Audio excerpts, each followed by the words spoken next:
Entonces, la vía motora principal, aquí en la imagen, se nos muestra, ¿verdad?, dónde está localizada la corteza motora. Ya sabemos que la corteza motora la vamos a tener en la circunvolución precentral o prerolándica. También ya sabemos que la corteza motora está organizada por regiones. Recuerden que hay una organización somatotópica de la corteza motora. Así como hay organización somatotópica del asta anterior, hay organización somatotópica de los fascículos ascendentes y descendentes, ¿no? Entonces aquí estamos visualizando la corteza motora y las regiones de la corteza. Entonces, otra vez aquí recordando lo que ya hemos visto, aquí tenemos la región de corteza destinada a los movimientos de la cara y de la lengua, ¿sí? Ahí están los músculos faciales y los linguales. Luego tenemos los músculos que van a la mano. Ahí está la destreza manual. Por eso es que es tan importante, chicos, que hagan actividades que desarrollen su destreza manual, porque tarde que temprano ustedes, bueno, pues no sabemos qué vayan ustedes a decidir cuando terminen su carrera, que ya les falta muy poquito, ya están en los últimos semestres, y bueno, ya se estarán en el internado primero y luego en el servicio social. Y ahí es cuando ya tienen que desarrollar todas sus capacidades y todo su destreza manual, porque no importa que vayan a ser médicos generales o que vayan a ser especialistas o subespecialistas. De todos modos, habrá que desarrollar estas habilidades manuales. ¿Por qué? Porque un médico general tiene que hacer una exploración física completa, tiene que palpar. O sea, finalmente, ¿qué hace el médico cuando está palpando? Está identificando estructuras.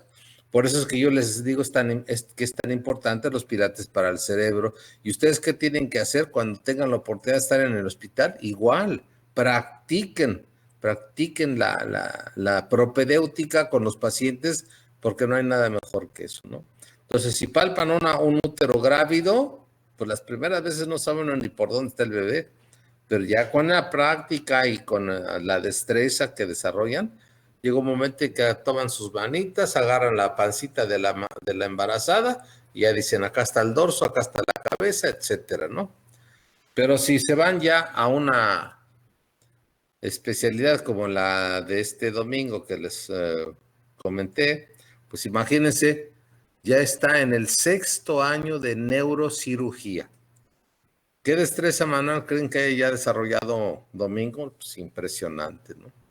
Por ahí les anuncio el próximo jueves, creo que no me acuerdo bien porque hay una diferencia de horario.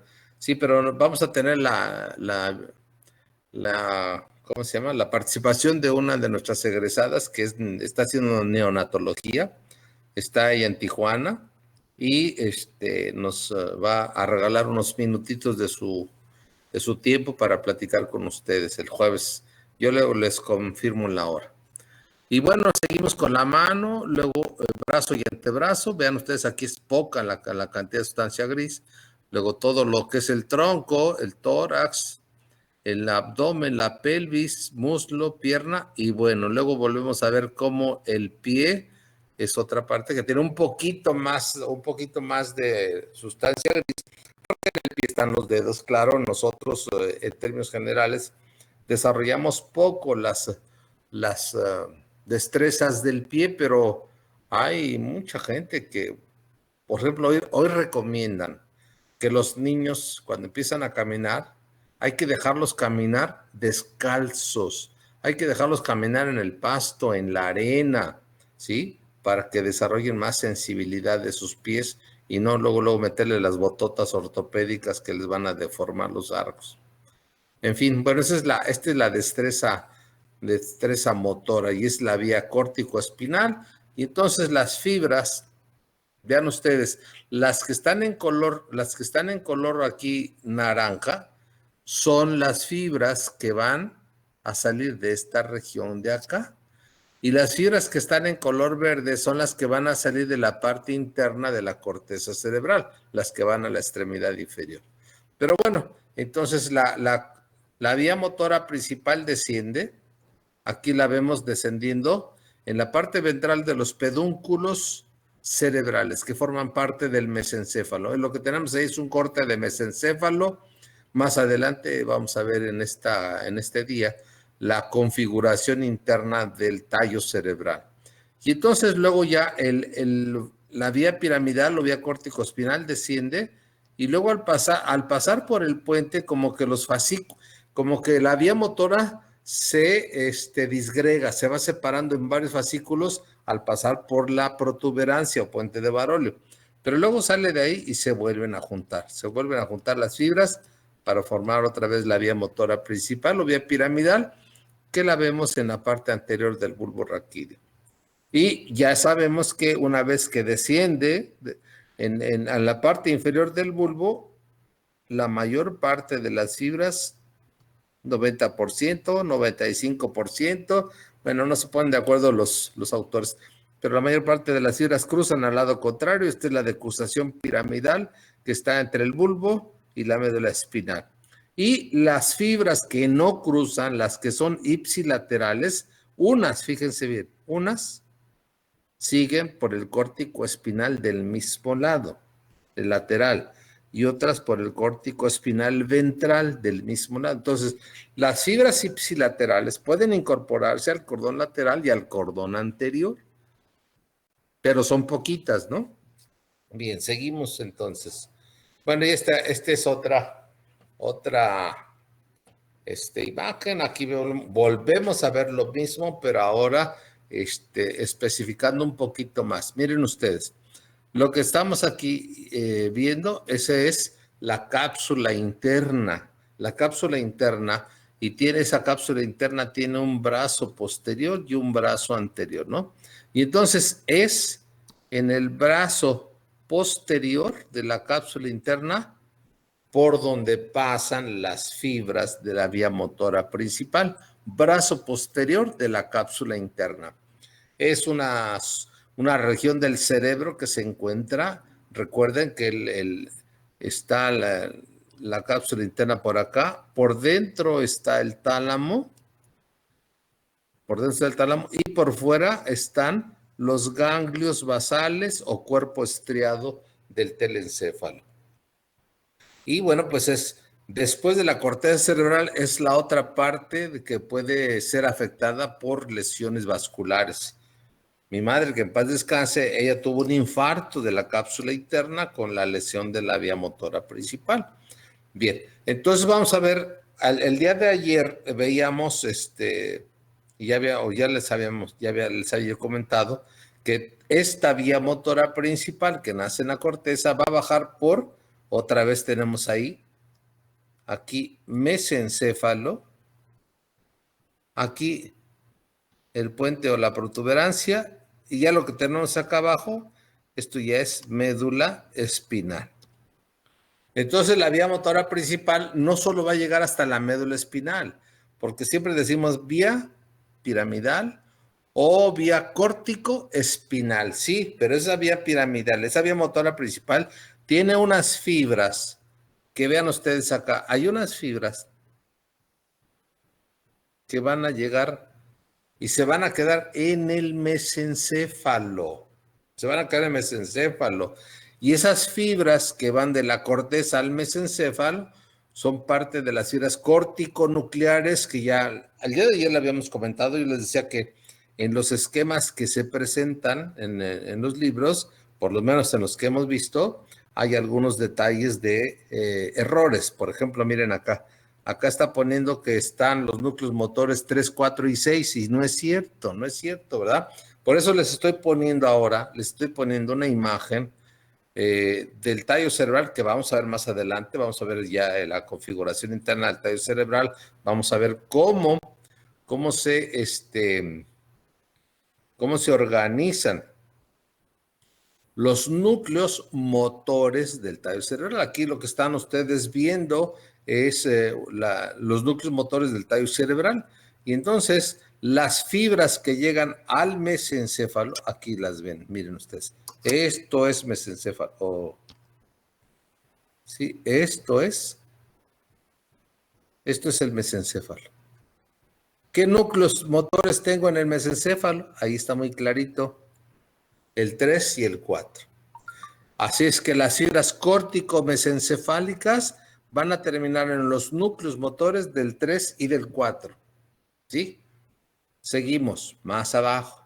Y entonces sigue bajando la vía motora y al llegar a la protuberancia o puente de Barolio, otras fibras se van a salir para ir al lado contrario y terminar en los núcleos motores que están en el puente o en la protuberancia.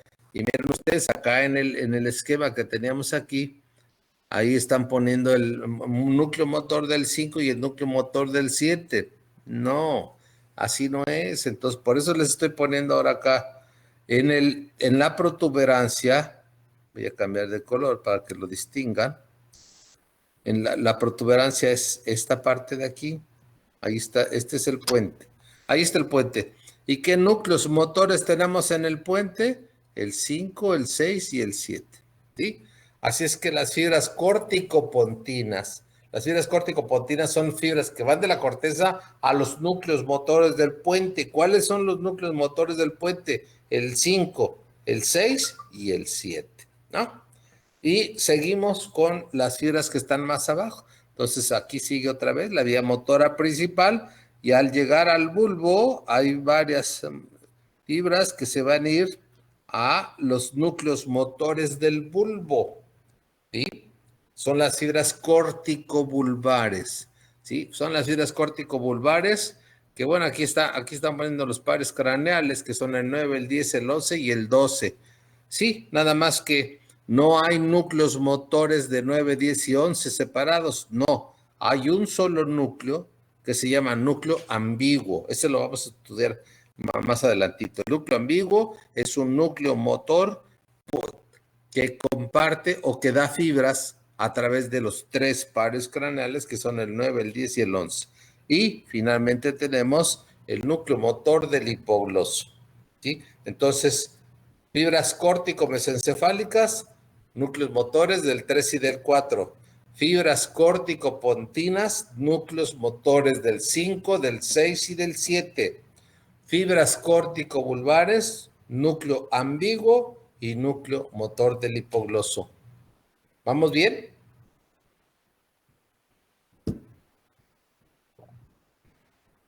Ya me dijo Andrea que sí. Gracias, Andrea, porque los demás ni me hacen caso. Bueno, David. Gracias. Seguimos, pues. Bien, entonces, puede haber, una vez que nosotros entendemos cómo va la vía motora principal o vía piramidal o vía córtico-espinal, vamos a entender las posibles alteraciones clínicas en las lesiones. Vean ustedes en este esquema, las lesiones de la vía motora principal pueden ser a diferentes niveles. Y ya por aquí en una presentación les comenté algo que es común y que es la lesión aquí. Cuando tenemos alteraciones motoras, fíjense, alteraciones motoras de la cara, parálisis facial y de la extremidad superior, entonces es lo que aquí en 1B, en la figura 1B, estamos representando, ¿no?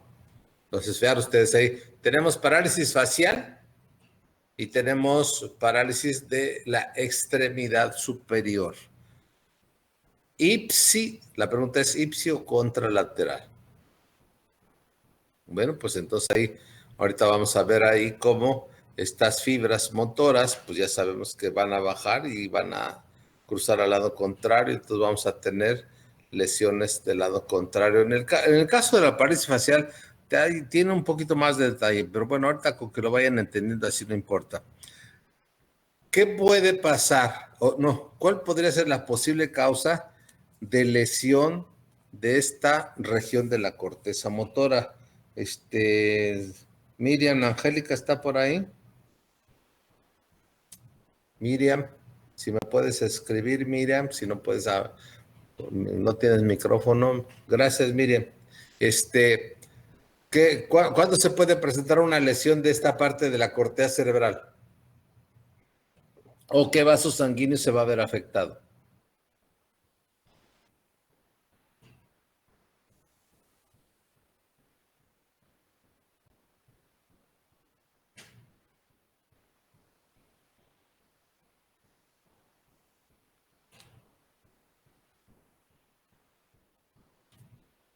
Te esperamos, Miriam, pero rápido, hija, lo más pronto que es posible que puedas escribir. Perfecto, muy bien, Miriam. La cerebral media, así es.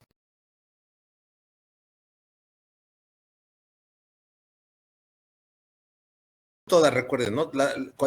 Si se llegara a lesionar toda la cerebral media, esto no es compatible con la vida. O sea, un infarto extenso, generalmente la persona va a morir, va a fallecer. Claro, depende mucho también de la edad y de la constitución anatómica de la persona, ¿no? La edad y su constitución. No es lo mismo, si hay una accidente vascular en un niño, pues es diferente, ¿no? Pero vamos a tener entonces, fíjense bien, una lesión, una lesión de la cerebral media nos puede dar parálisis facial y la parálisis de la extremidad superior del lado contrario al sitio de la lesión, porque ya sabemos que la vía piramidal se va a cruzar al lado contrario. Les digo acá, en el caso de la parálisis facial, yo aquí pondría un signo de interrogación, porque, bueno, todavía no les he explicado la parálisis facial central y periférica, así es que hasta el ratito que veamos eso, lo aclaramos, ¿no? Pero no es, por eso les pongo ahí un signo de interrogación. ¿Y cuándo vamos a tener la otra lesión que está acá? La que está con 1A. A ver, ahora seguimos con Ana Karen. Te escucho o te leo, Ana Karen, como puedas, ya sea hablar o escribir. Ana Karen, sí tienes micrófono, ¿no, hija? Sí, sí, A ver, ya. entonces dime, hija, cuando se presenta una parálisis de la extremidad inferior contraria al sitio de la lesión, ¿qué arteria puede estar lesionada? Es la cerebral anterior. Muy bien, Ana Karen, muy bien. Creo que sí están estudiando. Muy bien, muy bien. Me da mucho gusto eso. Y seguimos con la siguiente lesión. Vean ustedes aquí lo que les decía yo. Vean ustedes este esquema. Está sencillito, pero eso que ven ustedes ahí, esto que está aquí, que estoy marcando aquí, es la cavidad del tercer ventrículo, y el tercer ventrículo está rodeado. Voy a marcarlo aquí. Esto que ven ustedes aquí, ese es el tálamo. Y luego por fuera está el cuerpo estriado o ganglios basales de los hemisferios cerebrales. Y ese es el brazo posterior de la cápsula interna por donde baja la vía motora principal o vía piramidal. Y bueno, también podemos ver que hay algunas arterias, vasitos del polígono de Willis que atraviesan aquí para irrigar esta región, ¿no? Entonces, eso fue lo que tuvo mi mamá, un infarto de la cápsula interna, y entonces se interrumpió todo el fascículo córtico espinal. ¿Qué vamos a tener ahí? Bueno, pues esta es la lesión, y la manifestación clínica es esta que estamos viendo acá en el cuadrito con el número 2. ¿Qué vamos a tener? Una parálisis contralateral, parálisis de las dos extremidades, superior e inferior, y de la cara. Aunque bueno, otra vez aquí les comento, ya después vamos a especificar un poquito más acá lo que es cara. Le pongo un signo de interrogación, porque no afecta toda la cara, ¿eh? Luego lo vamos a ver. Bien, pero vamos entendiendo entonces. Luego vamos a ver que puede haber, fíjense bien, puede haber lesiones aquí, esto está en francés. Por ahí alguien de ustedes está llevando clases de francés, entonces yo creo que, bueno, también podemos entenderlo aquí, ¿no? lesiones unilaterales del lado derecho del tronco cerebral, ¿no? Entonces aquí tenemos que puede haber lesiones unilaterales que afectan el lado derecho del tronco cerebral. Esas lesiones pueden ser, a nivel de mesencéfalo, ¿sí? Aquí lo que tenemos es mesencéfalo, aquí lo que tenemos es la protuberancia y aquí tenemos ya a nivel del bulbo raquídeo, ¿no? Esas son las partes. Vamos a ver si es bulbo raquídeo, ay, qué ve tan feo. Bueno, puede haber lesiones, fíjense bien, puede haber lesiones a nivel del tallo cerebral, que es lo que más adelante vamos a ver síndromes del tallo cerebral. Dependiendo de dónde ocurra la lesión, es la manifestación clínica que vamos a tener. Pero vean ustedes aquí, lo que podemos observar es que a nivel del mesencéfalo, cuando hay una lesión del mesencéfalo, una lesión vascular también, vamos a tener algo muy parecido a lo de la cápsula interna, si no es que igual, ¿no? Miren ustedes acá arriba y miren acá abajo. ¿Qué vamos a tener?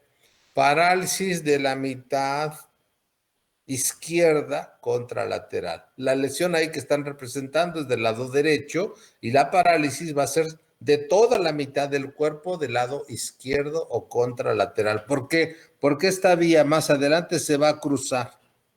¿Sí? Bien, seguimos. La siguiente lesión que nos muestra es a nivel de la protuberancia. Vamos a ver que hay síndromes del tallo cerebral que afectan la protuberancia o puente de Barolio, y como la vía piramidal pasa por ahí, bueno, pues también vamos a tener esto que van a ver ustedes acá, ¿sí? ¿Qué vamos a ver a nivel de una lesión a nivel de la protuberancia? Vamos a ver que hay una parálisis de la mitad izquierda contralateral. Pero ahora fíjense bien aquí cómo está marcando que la parálisis facial es ipsilateral, esto es del mismo lado. Y dirán ustedes, ¿y ahora por qué? A ver, ¿quién de ustedes me dice por qué? ¿Por qué ahí ya la parálisis fue del mismo lado? ¿Quién se anima o le pregunto? Andrea. A ver, Andrea. Porque todavía no hace la decusación. Y aparte nos había dicho que en el puente llegaban estaban ciertos núcleos de los nervios. Así es. Y entonces las fibras siguen. Muy bien, Andrea. Muy bien, Andrea. Deja poner tu puntito, ¿eh? Acuérdense que es diario, los estoy calificando. Diario los estoy calificando. Bien, entonces fíjense bien aquí, lo que nos acaba de decir Andrés, cierto, ¿no? Entonces voy a poner otro color. No, vamos a borrar todo. Vamos a borrar todo para que no se vea tan encimado. Ya, listo. Entonces, ahora tenemos una lesión aquí, a nivel de la protuberancia o puente de Barolio. Las fibras que van a la protuberancia, esto es, acabo de platicarles ahorita, acabo de describirles eso. Las fibras que van a la protuberancia establecen sinapsis en los núcleos motores 5, 7 y 6. Uy, no quiere pintar. 5, 7 y 6. Entonces, fíjense bien, se está interrumpiendo aquí se está interrumpiendo el fascículo. Y estos núcleos, estas fibras son las que iban a establecer sinapsis en el núcleo motor del facial, pero como no lo hacen, entonces ahora tenemos, fíjense bien, a nivel de la protuberancia tenemos una hemiplegia contralateral con parálisis facial del mismo lado, ipsilateral, porque el núcleo motor del facial está en la protuberancia. Más adelante lo vamos a entender mejor porque vamos a ver síndromes medulares, síndromes del tallo cerebral. Y luego ya finalmente podemos tener una lesión a nivel del bulbo raquídeo o médula oblonga. En este caso, fíjense bien, en este caso, las fibras que van al núcleo motor del facial, pues ya hicieron su sinapsis arriba, de tal manera que aquí, en esta lesión, ya no tenemos parálisis facial. En las lesiones del bulbo raquídeo, La parálisis es contralateral y abarca extremidades superiores e inferiores, pero ya no hay parálisis facial. Y finalmente tenemos las lesiones que son a nivel de la médula espinal, que ya vimos, ¿verdad? Ya vimos el día de ayer, vimos síndromes medulares. Y vemos que hay lesiones medulares que pueden ser bilaterales, como es el caso del síndrome de sección medular completa, ¿no? Ya les ponía yo el ejemplo de un síndrome de sección medular completa, donde esto puede ser causado por un traumatismo craneoencefálico con fractura de vértebras cervicales, ¿no? Y entonces tenemos parálisis del cuello hacia abajo de todo, ¿sí? Pero también pérdida de la sensibilidad, no solo la pérdida de la motilidad. Entonces, esa es una lesión medular bilateral. Pero también, podemos ver que haya esa misma lesión de la médula, pero más abajo, ¿sí? Que la lesión sea a nivel de los segmentos medulares y entonces lumbares, y entonces vamos a tener la parálisis solo del sitio de la lesión para abajo. La lesión fue más abajo. Pongamos una hernia discal a nivel lumbar. Y luego tenemos finalmente las lesiones medulares unilaterales. Esto es cuando se lesiona solo la mitad de la médula espinal. ¿Cuál es? Es el síndrome de Brown-Séquard, que independientemente de esto, cuando el Brown-Séquard es a nivel cervical, bueno, pues vamos a tener que del sitio de la lesión para abajo, vamos a tener la parálisis del mismo lado. Y si es más abajo, bueno, va a ser del sitio de la lesión hacia abajo, ¿no? Pero está afectando el mismo lado y recuerden aquí está, si la lesión es de este lado, voy a poner rojo acá para que se vea. Si la lesión es aquí, si se interrumpe aquí el fascículo, ¿dónde va a estar la parálisis? No tiene por qué ser del lado contrario, tiene que ser ipsilateral. Bien, entonces ahí tenemos de manera general las lesiones de la vía piramidal a diferentes niveles, a nivel cortical, a nivel de la cápsula interna, a nivel del tallo cerebral y luego a nivel de médula espinal. En las lesiones, ya cualquiera que sea esta la lesión, arriba o abajo o en medio, vamos a encontrar el signo de Babinski positivo. Normalmente los tractos córtico-espinales producen la flexión plantar de los dedos del pie en respuesta a la estimulación sensitiva de la piel en la planta. Cuando se interrumpen estos fascículos, el dedo gordo se dorsiflexiona y los demás dedos se abren en abanico. Ese es el signo de Babinski, ¿sí? Se está presente durante el primer año de vida, pero es como debido a que al recién nacido, por ejemplo, aún no tiene sus fascículos bien mielinizados. Vamos a tener pérdida de reflejos cutáneos abdominales, ¿sí? Estimulamos la piel del abdomen y no hay respuesta de los músculos de la pared abdominal anterior. Está ausente el reflejo cremasteriano y lo más importante y que nos orienta al diagnóstico es que no pueden ejecutar los movimientos voluntarios hábiles finos, porque precisamente los movimientos voluntarios nacen en la corteza cerebral y bajan por la vía piramidal. Pero recuerden que la vía piramidal es la que ejecuta el movimiento, pero hay otras vías que complementan la función motora. Está la vía vestíbulo-espinal, está la vía tectoespinal, está la vía retículo-espinal, que forman parte del sistema extrapiramidal, que complementan el trabajo de la neurona motora de la médula espinal, ¿no? Entonces, pero es así, el fascículo córtico espinal, el que se encarga de la ejecución de los movimientos voluntarios hábiles, finos. Bien, y entonces aquí tenemos, así de manera muy general, los trastornos más comunes, ¿no? Entonces, podemos tener, además de lo que ya vimos, lesiones de la vía piramidal, podemos tener alteraciones de los sistemas extrapiramidales, ¿no? Recuerde, ¿cuáles son los sistemas extrapiramidales?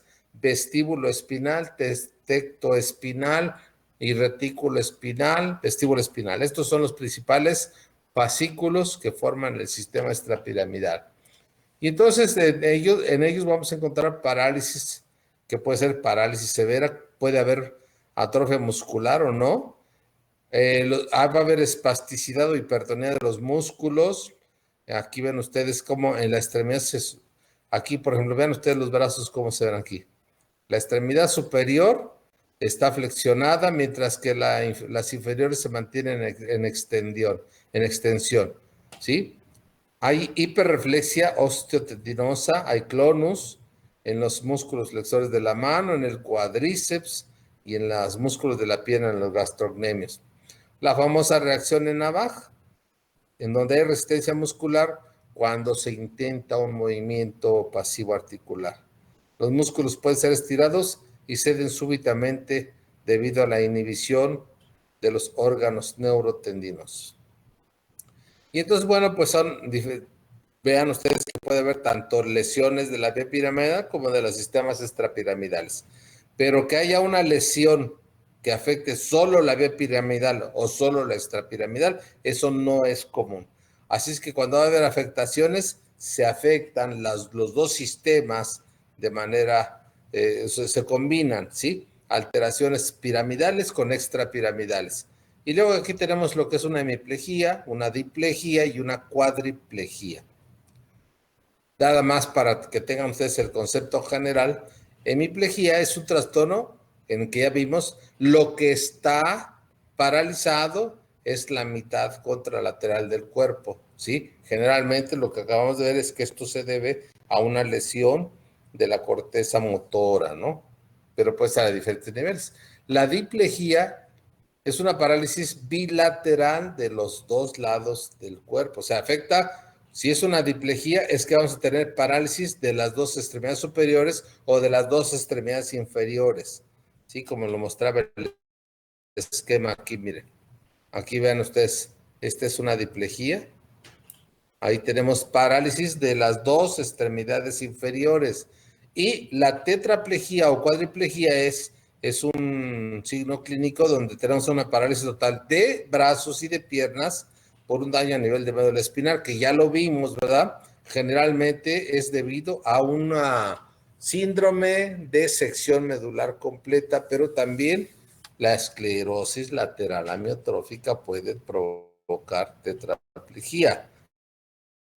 Sí, ya vimos la foto de este científico que ya murió, un científico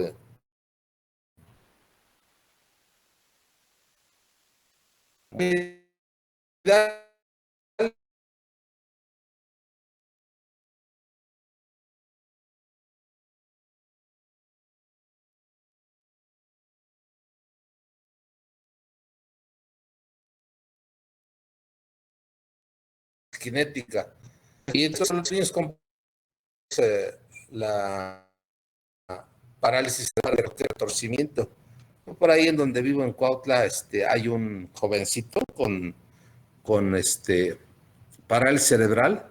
Oigan, pero qué bárbaro este muchacho, aunque tiene todos sus movimientos anormales y son movimientos abruptos, así como que les dan convulsiones.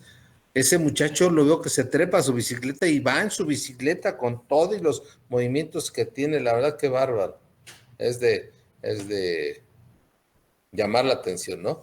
La distonía es otro trastorno del movimiento en el que los músculos se contraen involuntariamente, causando movimientos repetitivos o de torsión, ¿sí? Puede afectar una parte del cuerpo, una distonía focal, o dos o más terceras partes. Los espasmos musculares pueden ser muy leves o muy intensos, pueden ser también dolorosos, etc.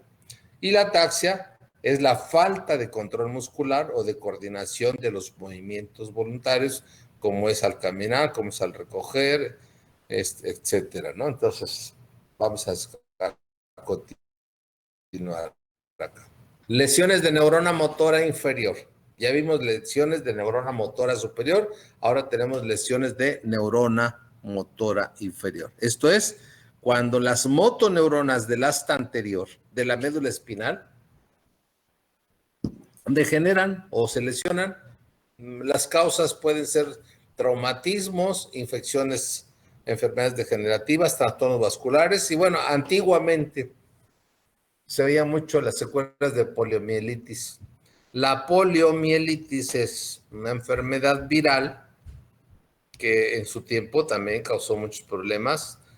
Ahora ya, hasta donde sé, epidemiológicamente en México ya está erradicada esta enfermedad, pero en su tiempo fue un virus tremendo que causó, era muy frecuente ver niños, ¿verdad?, con secuelas de poliomielitis anterior aguda. El virus lo que hacía era destruir las neuronas del asta anterior de la médula espinal. Y bueno, pues las principales características de estas lesiones, ustedes ahí ven dibujos de diferentes tipos de lesiones en las que hubo lesión de neurona motora inferior. Parálisis flácida y atrofia muscular. Eso es característico de la lesión de neurona motora inferior. Recuerden, la neurona motora superior es parálisis espástica. Se pierden los reflejos musculares, hay fasciculaciones musculares, esto es contracciones musculares mientras se van destruyendo las motoneuronas. Contractura muscular, acortamiento de los músculos paralizados, más frecuente en los antagonistas, ¿no? Recuerden que en las diferentes partes del cuerpo hay músculos que son agonistas y otros que son antagonistas.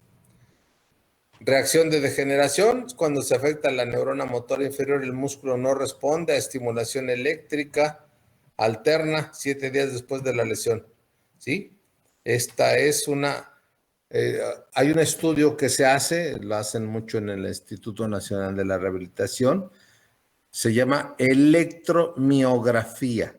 Es un estudio en el que colocan unos electrodos, son como unas agujitas que insertan en las fibras musculares y luego hacen el registro, estimulan para ver la respuesta, ¿no? Se llama electromiografía. Pero pues en estos pacientitos no hay respuesta a la actividad eléctrica. Bueno, con esta terminamos. Para que recuerden qué es la metamorfosis, es una parte de la evolución de la escala animal, donde en los insectos vemos que hay un cambio en la forma. Miren ustedes la oruguita gordita y luego ya la hermosa Katy la oruga, que ahora se transforma en una mariposa que vuela. Bien, entonces, si no llegaron a ver la película de Katy la oruga, algún día ojalá y la puedan ver. Con esta lloraban mis hijos cuando estaban chiquitos. O sea, les digo, esta película debe haber sido de hace como mi hijo tiene 40, el más chico, ha de haber tenido como 5 años, 35 años de esta película. Así es que yo creo que sí la encuentran por ahí, ya ven que hay ahora muchas películas que se pueden bajar. Ahí cuando la puedan ver con sus sobrinitos, por ahí alguien tiene sobrinitos, hermanitos, van a ver cómo lloran. Bien, vamos a seguir con la siguiente presentación. ¿Hasta aquí vamos bien o hay algo que quieran preguntar? Yo creo que vamos bien. Muy bien. Excelente, entonces. Bien, continuamos con el tallo cerebral. Vamos a estudiar, pero antes de estudiar el tallo cerebral, vamos a empezar con una frase de uno de mis maestros, el doctor Antonio Oriol Anguera. El maestro Antonio Oriol Anguera fue uno de los muchos inteligentes e intelectuales españoles que fueron expulsados de España durante la Guerra Civil. Entonces, en aquel entonces, el presidente de nuestro país era el general Lázaro Cárdenas del Río. Y entonces el general Lázaro Cárdenas del Río les dijo a estos españoles, vénganse para acá, México los va a recibir. México los va a recibir y México les va a dar espacios. Y Bueno, para México fue enriquecedor que haya venido tanta gente tan inteligente, tan productiva. Bueno, a mí tuve la fortuna de ser alumno del doctor Antonio Oriol Langer. El maestro Oriol, a ver si por ahí luego les pongo una foto de él. Ahí tengo una foto del maestro. El maestro Oriol Languera escribió 92 libros en toda su vida. 92 libros. Dentro de lo mucho que hizo el maestro, bueno, él era médico, pero a los 21 años creo ya había obtenido el doctorado y le gustó mucho, se dedicó mucho a la antropología, a la biofísica, a la bioquímica. No, era un genio, la verdad era un genio, era un sabio ese señor. Bueno, los que hayan visitado el Museo Nacional de Antropología e Historia, ¿quién de ustedes ha ido a ese museo?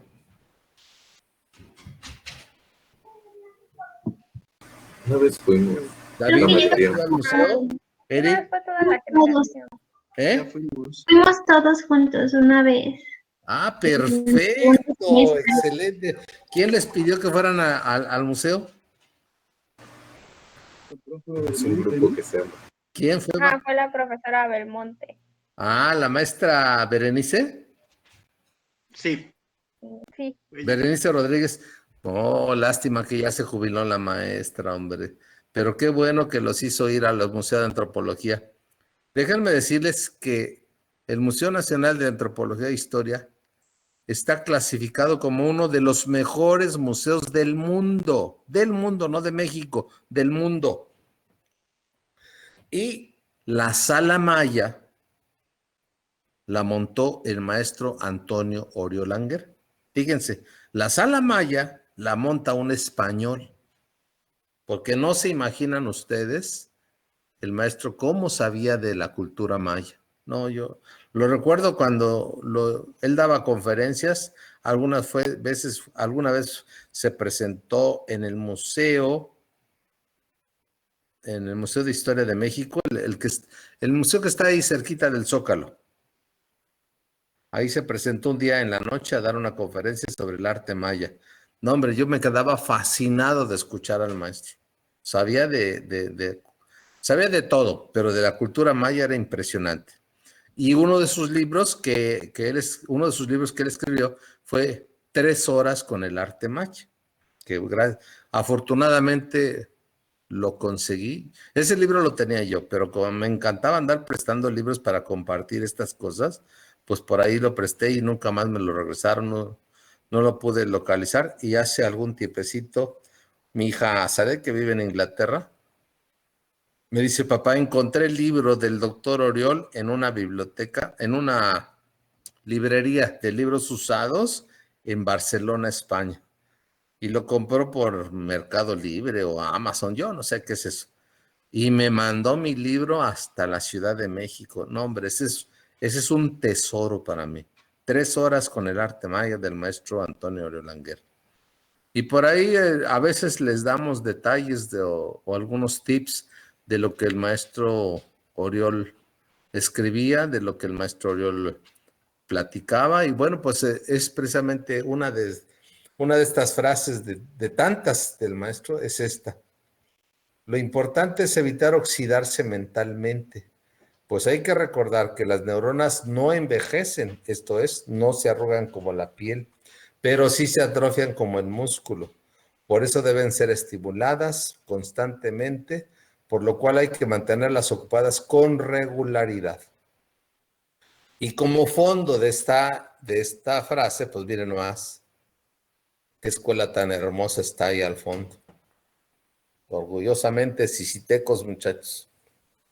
Bien, pues el doctor Oriol fue de los muchos españoles que vinieron a México.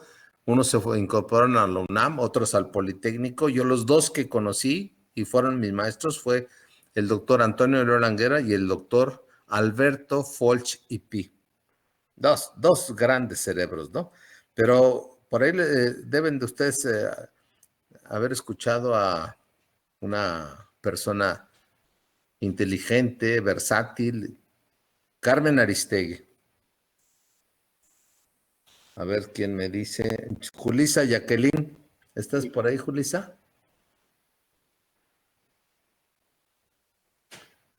Julisa.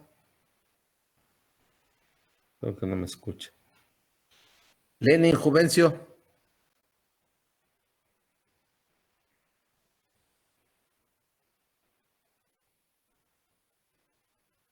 Gracias, David, por avisarme. Se le fue la señal a Londra, ni hablar, pues ya saben que esas cosas. Hoy en la mañana que la doctora Calderón empezó clase, de repente se cortó, se cayó la red y mi esposa desesperada le digo, mira, es que no puedes hacer nada. ¿Qué puedes hacer cuando se cae el internet? Nada. Así es que, Lenin, ¿qué me dices de Carmen Aristegui? ¿Quién es o qué hace? A ver, ¿qué me puedes decir de Carmen Aristegui? A ver, ¿qué me va a escribir Lenin de lo que estoy preguntando? Es una periodista mexicana. ¿Y cómo la calificas, Lenin?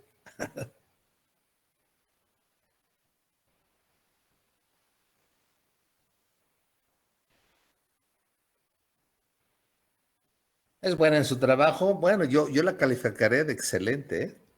¿Saben ustedes que Carmen Aristegui fue la que inició una investigación para la Casa Blanca de Enrique Peña Nieto? Y que después Enrique Peña Nieto quiso demandarla y mandarla a prisión y le querían levantar una multa por no sé cuántos millones de pesos por daño. La censuraron, ¿no? También. No, la censuraron muchísimo, la quitaron de la radio, de la televisión, en fin, es una mujer inteligente, valiente y muy preparada. Pues su papá de Carmen Aristegui era contemporáneo y era muy cercano al doctor Antonio Languera y al doctor Alberto Folchipi. Nada más para que vean lo que nos trajo España. Ha trabajado para Reforma, para las noticias, tiene su página. Es una persona, bueno, yo en lo personal la admiro mucho.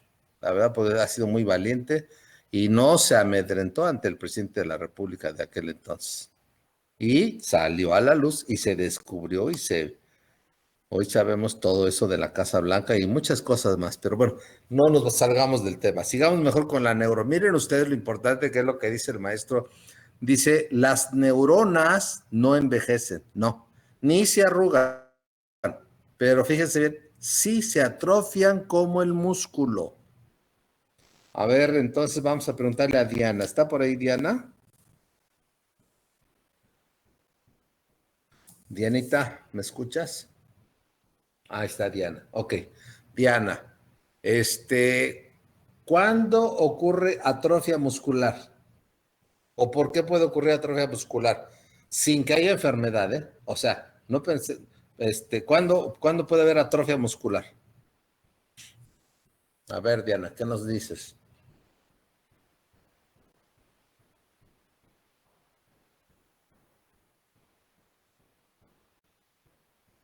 ¿Por ejercicio, atrofia, Diana?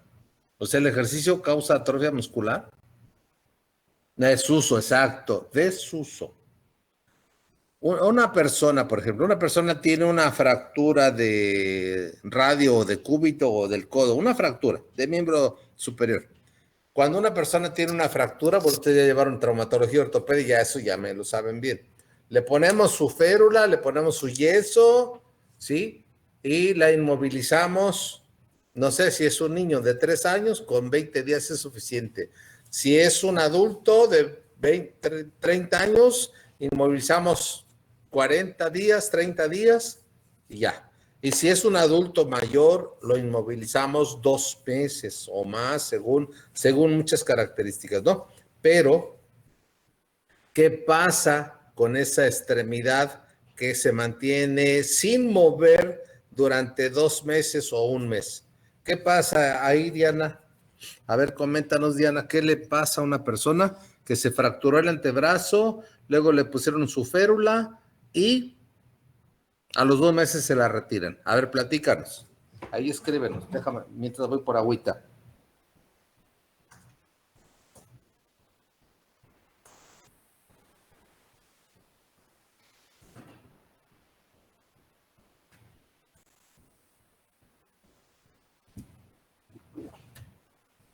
¿Qué nos dijo Diana? Se atrofia el músculo por la inmovilización y el desuso. Exacto. Exacto, Diana, muy bien. Entonces, ¿qué le va a pasar a las neuronas? Si no leemos, si no hacemos actividades físicas, si no estudiamos neuro, si solo nos sentamos en la televisión a ver taranovelas de Taravisión o de Tara Azteca, pues esas neuronas se van a atrofiar, ¿no? Entonces, ve por qué tanto insisto con los pilates para el cerebro que deberían ser toda la vida. Deberían ser toda la vida. Yo ya tengo 66 años y todavía lo recuerdo, de repente se me olvida, pero trato de hacer mis pilates para el cerebro lo más que se pueda. A veces no se puede salir, o el tiempo no lo permite, ¿no? Hay veces que de repente cuando vemos ya son las 11 de la noche, pues tenemos que hacer ahora me salga yo a caminar. Pero hay que hacerlo, muchachos.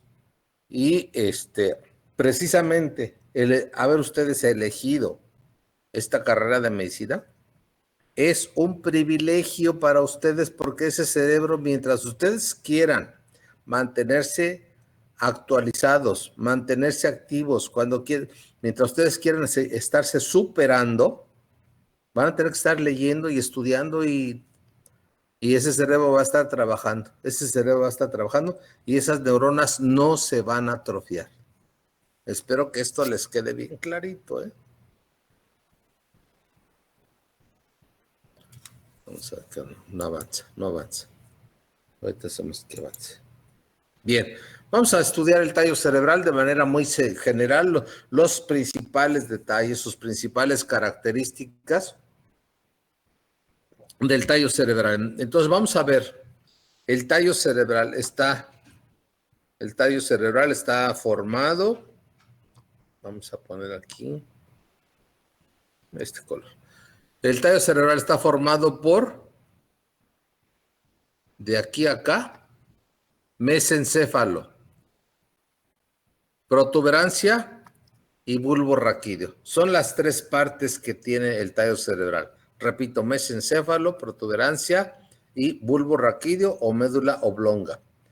¿Qué observamos ahí? Bueno, pues entre otras cosas vamos a observar ahí, vamos a cambiar de algo no tan grueso. Vamos a ver acá arriba vemos el tálamo.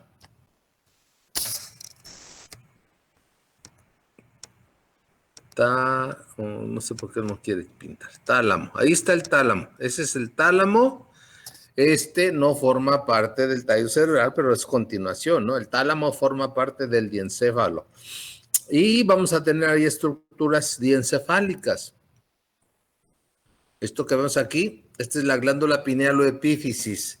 La glándula pineal es una glándula del sistema endocrino, ya ustedes llevaron endocrinología, ya ustedes ya saben que la glándula pineal produce una hormona. ¿Cuál es esa hormona? A ver, ¿está por ahí Juan Jesús?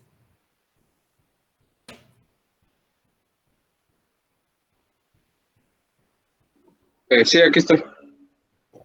¿Qué produce la pineal, hijo?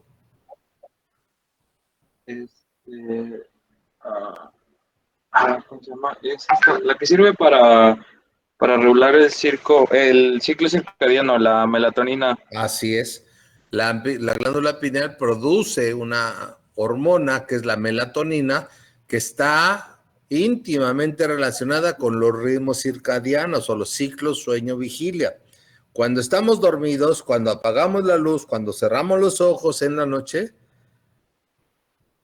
esto lo informa la retina al hipotálamo y entonces el hipotálamo le manda estímulos a la glándula para que produzca melatonina.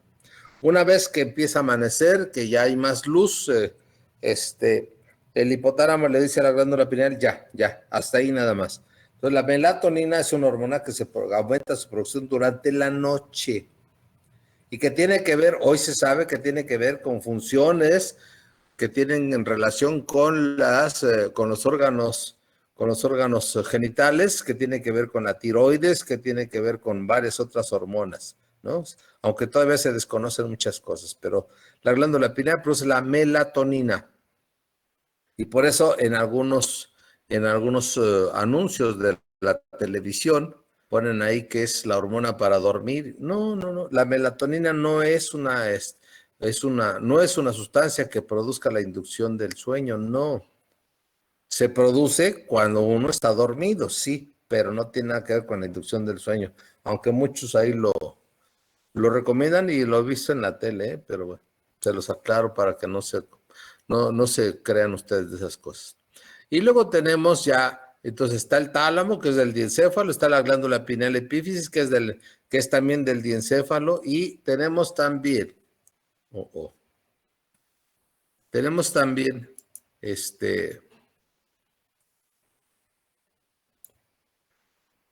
dos estructuras aquí. El cuerpo geniculado externo y el cuerpo geniculado inter o medial. Los cuerpos geniculados, la glándula pineal y la hipófisis forman parte del diencéfalo. Diencéfalo.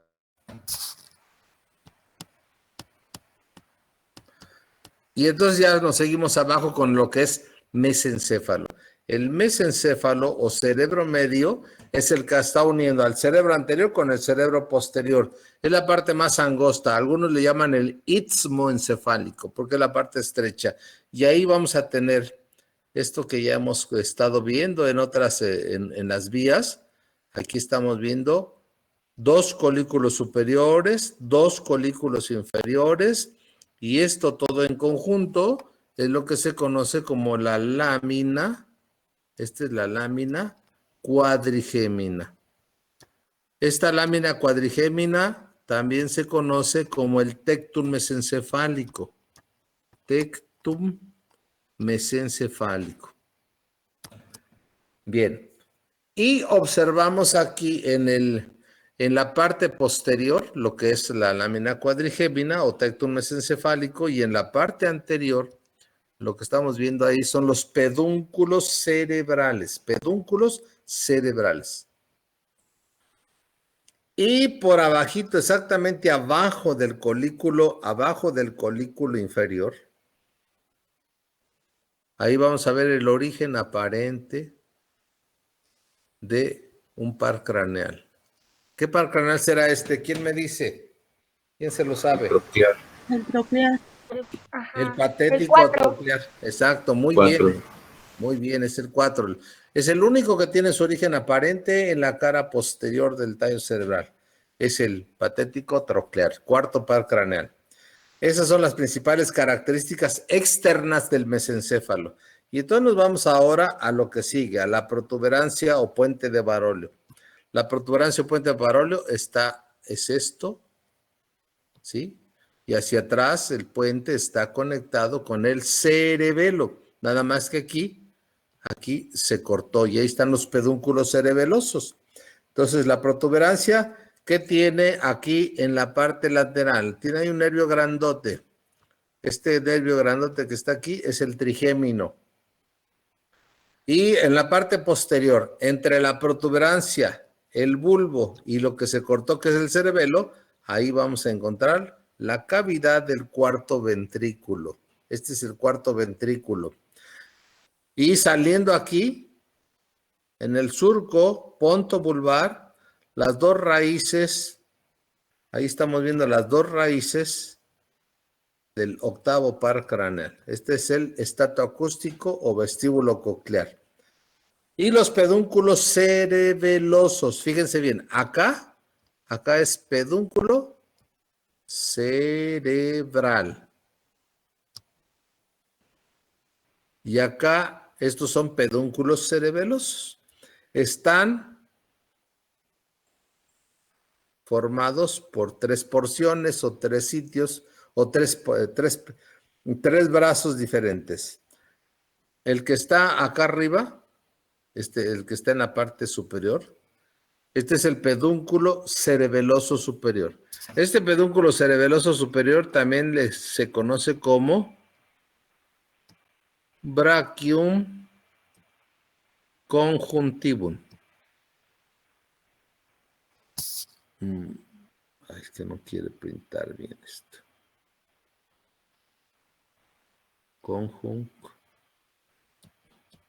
Brachium conjuntivum. Ahí está.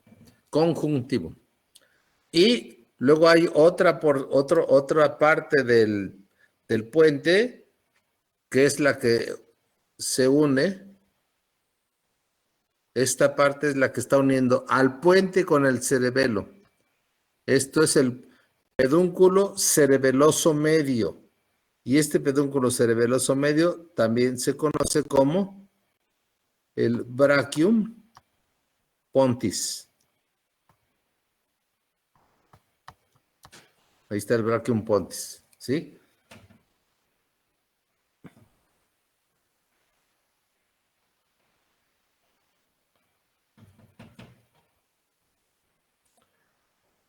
Y finalmente, en la parte inferior vamos a tener, ¿qué otro? Azul.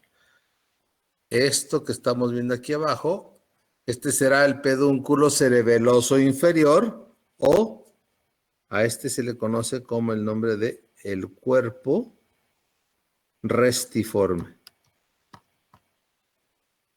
Esto lo vamos a ver cuando estudiemos las conexiones del cerebro. Cuerpo restiforme, ¿no? Entonces, ahí tenemos 3 pedúnculos cerebelosos. Pedúnculo cerebeloso superior, pedúnculo cerebeloso medio, pedúnculo cerebeloso inferior, que han sido cortados, se ha quitado el cerebelo para poder ver ahí la cavidad del cuarto ventrículo. Y acá tenemos el techo del cuarto ventrículo. Ahí estamos viendo el techo del cuarto ventrículo. Ahorita en otra imagen vamos a ver mejor el piso del cuarto ventrículo. En la parte posterior del bulbo tenemos lo que es aquí ven ustedes un engrosamiento. Ahí está un engrosamiento. Ese engrosamiento corresponde al núcleo gracilis. Y este otro engrosamiento que está más hacia afuera al núcleo cuneatus. Porque es precisamente a donde van a llegar las fibras, eso ya lo estudiamos en la médula espinal. Veíamos que los fascículos gracilis y cuneatus van en el cordón posterior y suben. Y al llegar a los núcleos, ahí establecen la sinapsis, ¿no? Entonces ahí tenemos ya en la parte posterior del bulbo los núcleos gracilis y cuneatus. En la parte lateral del bulbo aquí estamos viendo la oliva. Esta es la oliva del bulbo. Y vamos a ver ahí en el surco retroolivar o posolivar, aquí vamos a tener el origen aparente del 9, luego el 10 y luego el 11. Y por delante de la oliva, en el surco preolivar, esas fibras están viendo ahí, estas fibras forman el hipogloso. Ya lo demás que se ven ustedes más abajo ahí ya son las raíces de los nervios espinales, ¿no? Entonces, pero aquí tenemos en el surco retroolivar el 9, el 10 y el 11. Vamos a pasar a la que sigue. Aquí estamos viendo la cara anterior o la parte ventral del tallo cerebral, donde vamos a ir identificando. Aquí vamos a encontrar la mayor parte de los nervios craneales en su origen aparente. Pero vamos a empezar desde arriba. Esto no es tallo cerebral, ¿eh? Esto que ven ustedes aquí, es el bulbo olfatorio. Ahí se ve un pedacito del bulbo olfatorio y las cintillas olfatorias medial y lateral. Lo que estamos viendo aquí es parte del lóbulo frontal. O sea, estamos viendo los hemisferios cerebrales, el lóbulo frontal. Este que está cortado es el lóbulo temporal. Y luego tenemos el quiasma óptico. Aquí está. Este es el quiasma. Estas son las cintillas ópticas y luego van a los cuerpos geniculados mediales, ¿no? Quiasma óptico y cintilla óptica también del otro lado. Luego la fosa interpeduncular. Ahí vamos a tener la fosa interpeduncular, que es esta. Es el espacio que está entre los dos pedúnculos cerebrales. Y esa fosa interpeduncular, vamos a ver ahí primero el tallo de la hipófisis, ahí se ve cortado, el tallo hipofisiario. Luego, Los núcleos del hipotálamo, estos dos núcleos que ven ustedes ahí, son los núcleos mamilares. Eso seguramente lo vieron en endocrinología. Esos son los núcleos mamilares del hipotálamo. Y aquí, en este pequeño espacio, van a ver ustedes ahí unos orificios. Ese es el espacio perforado posterior y acá hay otro, que es el espacio perforado anterior. Hay dos espacios perforados. ¿Qué los perfora? Pues lo están perforando vasos sanguíneos que nacen del polígono de Willis y que se van a meter adentro a irrigar estructuras profundas como lo es el tálamo, como es la cápsula interna, como en los ganglios basales. Bien, seguimos. Y entonces tenemos el origen de los pares craneales. Vamos a ver primero aquí. Por dentro de los pedúnculos cerebrales, por dentro de los pedúnculos cerebrales, este es el tercer par craneal. Lo pongo así para que se vea mejor. Tercer par craneal. Ahí está el origen aparente del 3 por dentro de los pedúnculos cerebrales. Luego viene de allá atrás el 4, que lo vimos en la cara posterior. Ahí viene el 4 de este lado y el 4 de este lado. El patético troclear. Luego ya tenemos acá el surco. Hay un surco aquí, que es el surco pontomesencefálico. Y en la cara lateral de la protuberancia, aquí en la cara lateral de la protuberancia vamos a tener el origen aparente del quinto par craneal, el trigémino, que ¿está por ahí Julisa? ¿Julisa? Creo que se le había ido su internet hace rato, doctor. Bueno, aprovechando que tienes micrófono, hija, Alondra. El trigémino, a ver, dime su función general, hija. ¿Para qué sirve? El trigémino es sensitivo para la cara y es motor para los músculos masticadores. Excelente, Alondra, muy bien, hija, gracias. Entonces aquí estamos viendo las dos raíces del trigémino. Si ustedes se fijan, hay una raíz gruesa, que es la rama sensitiva, y una chiquita, que es la rama motora. El trigémino es mixto, función sensitiva, función motora, y Alondra nos recordó sus funciones. Vamos a seguir entonces acá. Y entonces ahora vamos a tener otro surco. Este es el surco. Ese surco se llama surco ponto-vulvar o bulbo protuberancial. Es un surco que está entre el puente y el bulbo raquídeo o médula oblonga. Y en ese surco ponto-vulvar vamos a tener el origen aparente de los siguientes pares craneales. Miren, es fácil. Aquí es 3, 4, 5 y ahora sigue el 6. Luego, 7 con sus dos raíces, 7. Y luego más afuera, el 8. ¿Sí? Así es que tenemos el origen aparente de 3 pares craneales en el surco ponto-vulvar, el 6, el 7 y el 8. El motor ocular externo o abducens, el facial y el vestíbulo coclear o estatoacústico. Luego tenemos acá, esto que ven ustedes aquí, pues no cambia el color. Esto que estamos viendo aquí, pues estos son las pirámides.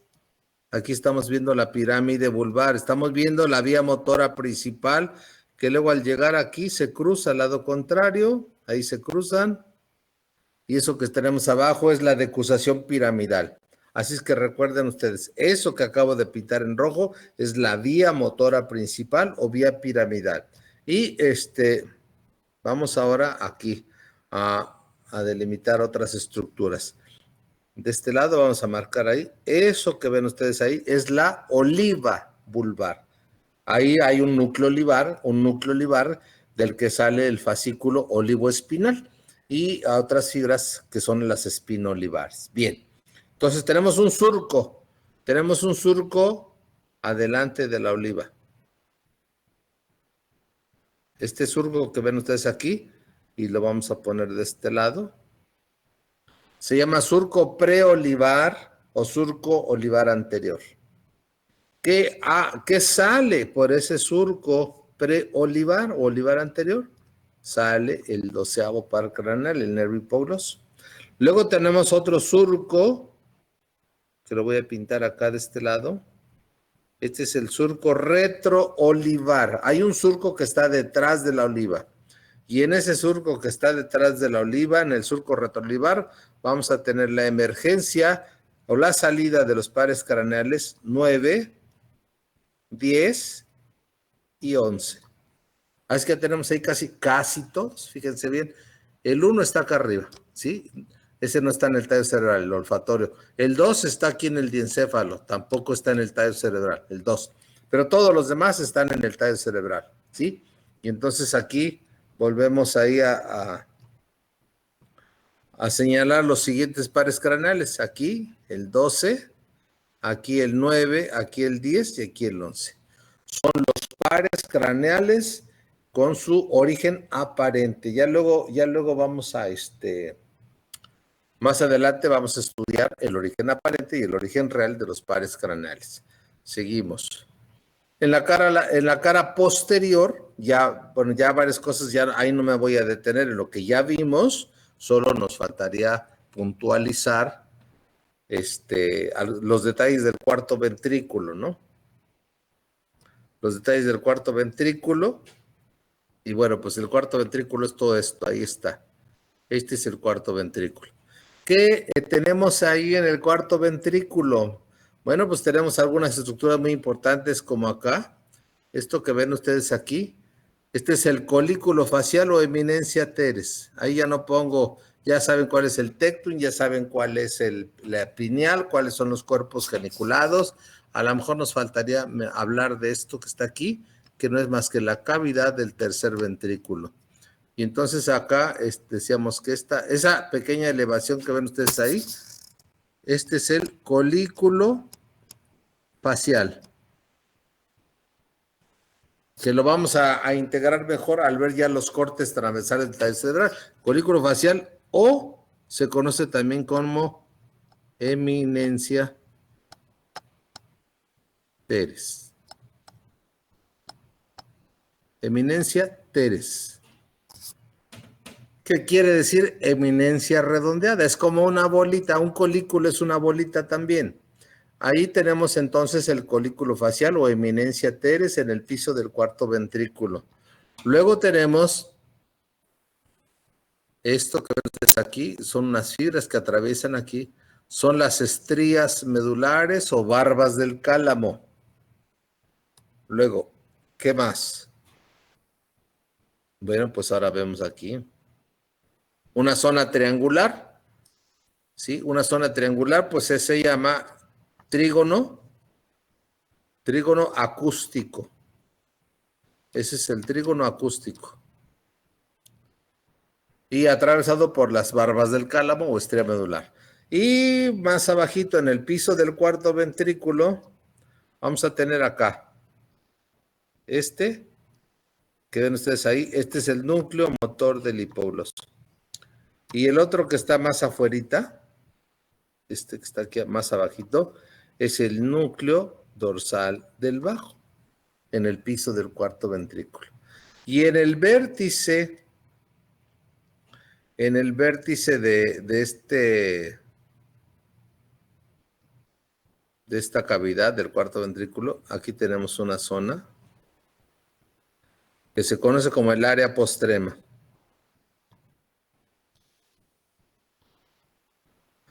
Esta área postrema es muy importante en cuando hay un problema de un aumento brusco de la presión intracraneana. A ver, por ahí, Juan Jesús me dijeron que no tiene problemas con el internet, ¿verdad? Entonces, podemos, Jorge Alberto Arredondo, ¿estás por ahí, Jorge?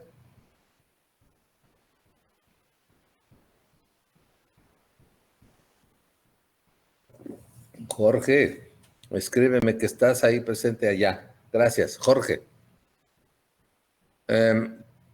Causas de aumento de presión intracraneana. A ver, ¿de cuál te acuerdas?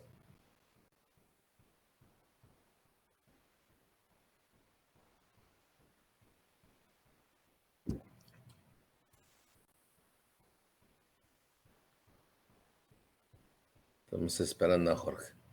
Aumento brusco. Un tumor, exacto. Un tumor. Astrocitoma, meningioma, lo que ustedes quieran. Un tumor puede provocar un aumento de la presión intracraneana. Ahora, un sangrado, ¿sí? Un paciente con que es hipertenso, de repente ese paciente con la hipertensión arterial hace un corajito, hidrocefale también. Muy bien, Jorge, gracias. Una palomita más para Jorge.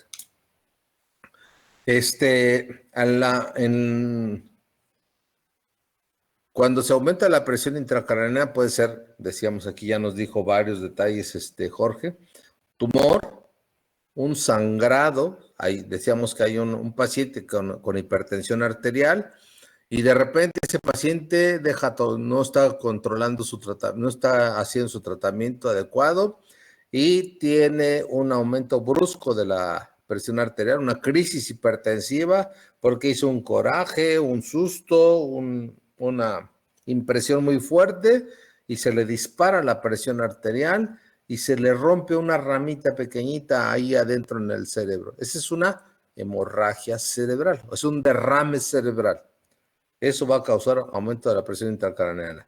La hidrocefalia, que ya vimos, el síndrome de Arnold-Chiari, por ejemplo, todo eso nos lleva a un aumento brusco o progresivo de aumento de presión intracraneana.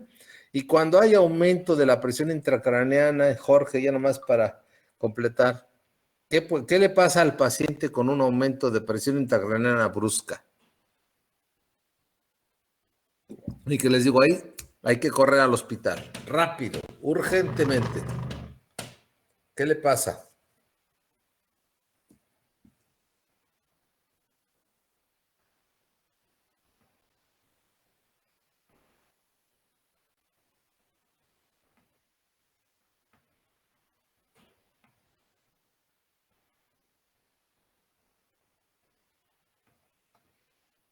Exacto. Cefalea y vómito proyectil. Eso es lo importante ahí ahorita. Entonces, miren ustedes, aquí tenemos en el vértice, del cuarto ventrículo, el área postrema. Esta área postrema es el área que dispara el vómito en proyectil en un aumento de presión intracraneana, en una crisis hipertensiva, en una hemorragia, en un tumor, etcétera. Recuerden esto, área postrema. Área que dispara el vómito en proyectil. Seguimos. Ya nomás para puntualizar, entonces ya, esto ya lo saben, esto ya acá. Tenemos la glándula pineal. Ahí está la glándula pineal o epífisis. Decíamos que acá, esta es la cavidad del tercer ventrículo. Aquí estos que están aquí son los colículos superiores y abajo los colículos inferiores. Funciones visual y auditiva. Y ahí vamos a ir viendo ahí los núcleos, ¿verdad? Luego está el origen aparente del 4, el cuarto ventrículo, ahí ya vimos los detalles, me faltaba completar acá. En la parte posterior del bulbo. Eso que tenemos ahí.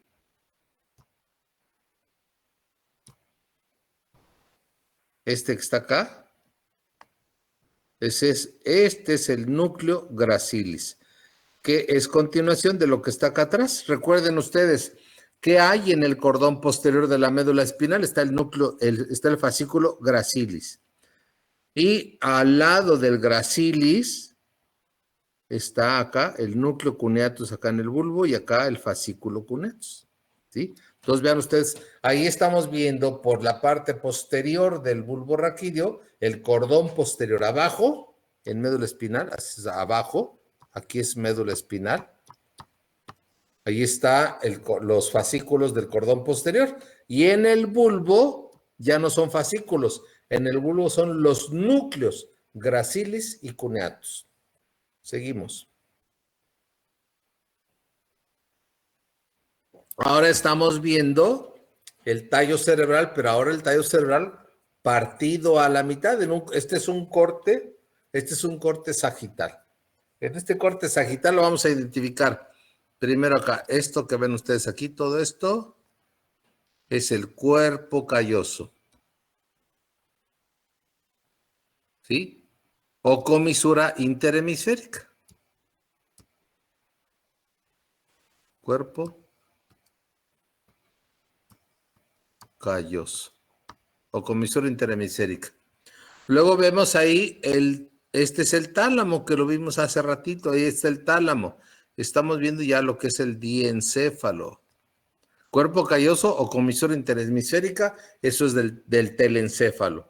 Pero luego ya tenemos acá el tálamo.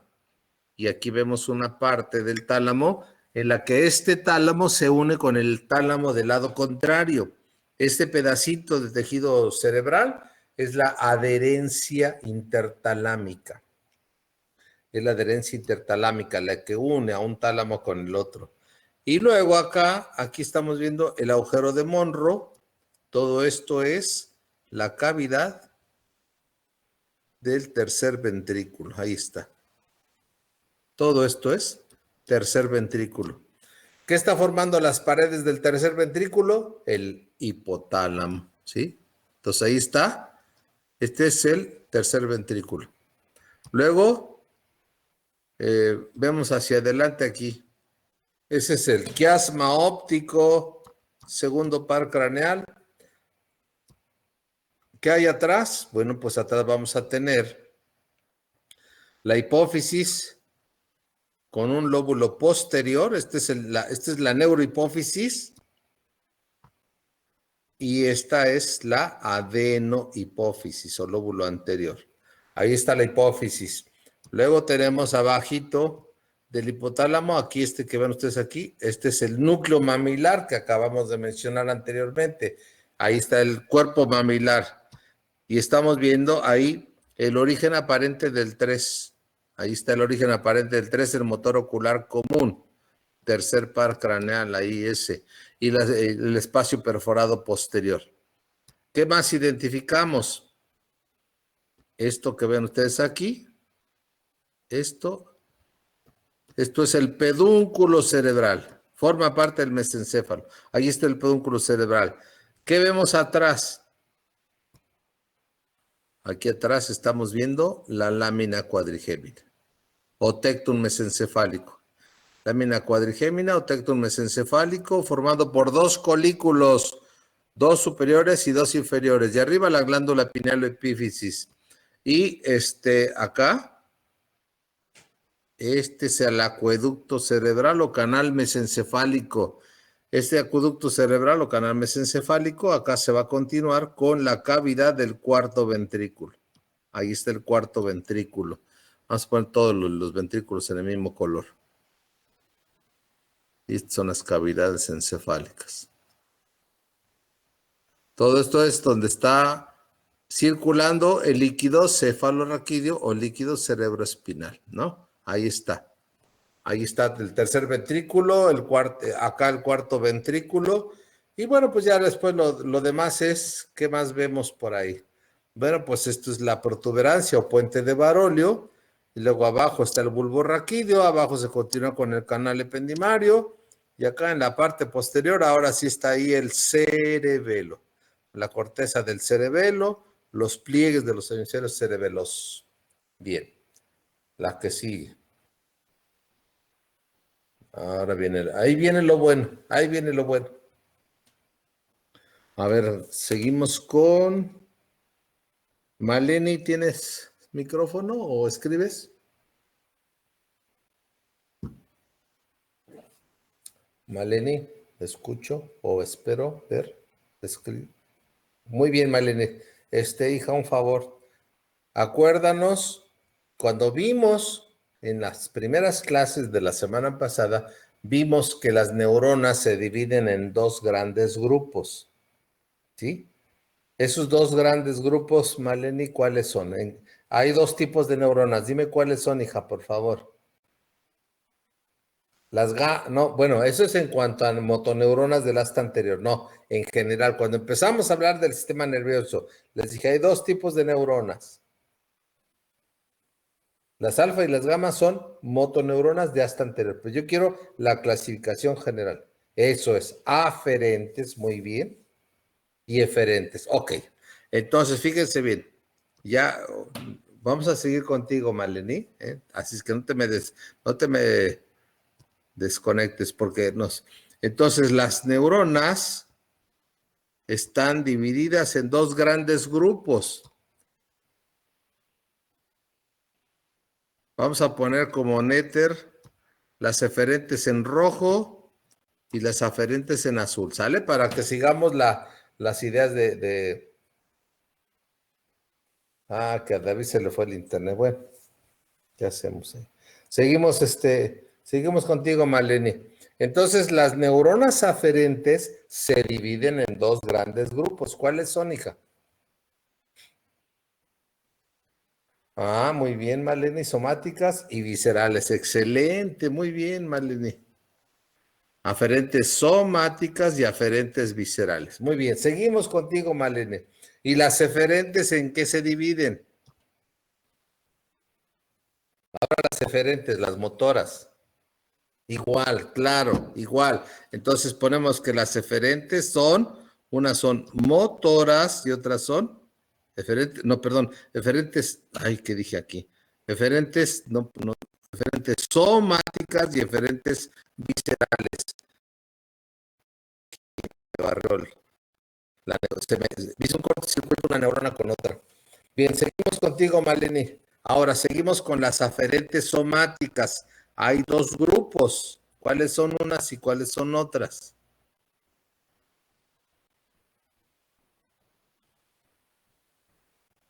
Exacto, Maleni, muy bien.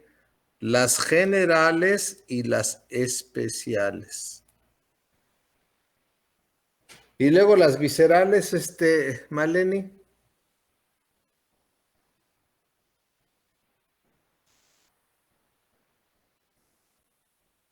Igual, exacto. Hay generales y hay especiales. Bien.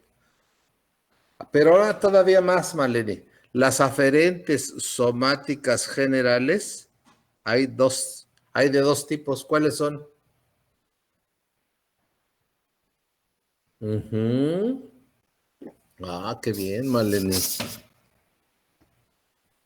Muy bien. Esteroceptivas y propioceptivas. Muy bien.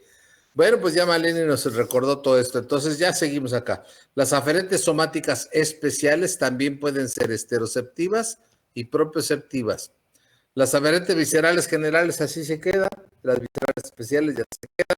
Luego seguimos por acá con las eferentes viscerales, que pueden ser generales y pueden ser especiales. Bien, pues esta clasificación de las neuronas la vamos a aplicar, fíjense bien, otra vez, fíjense bien cómo.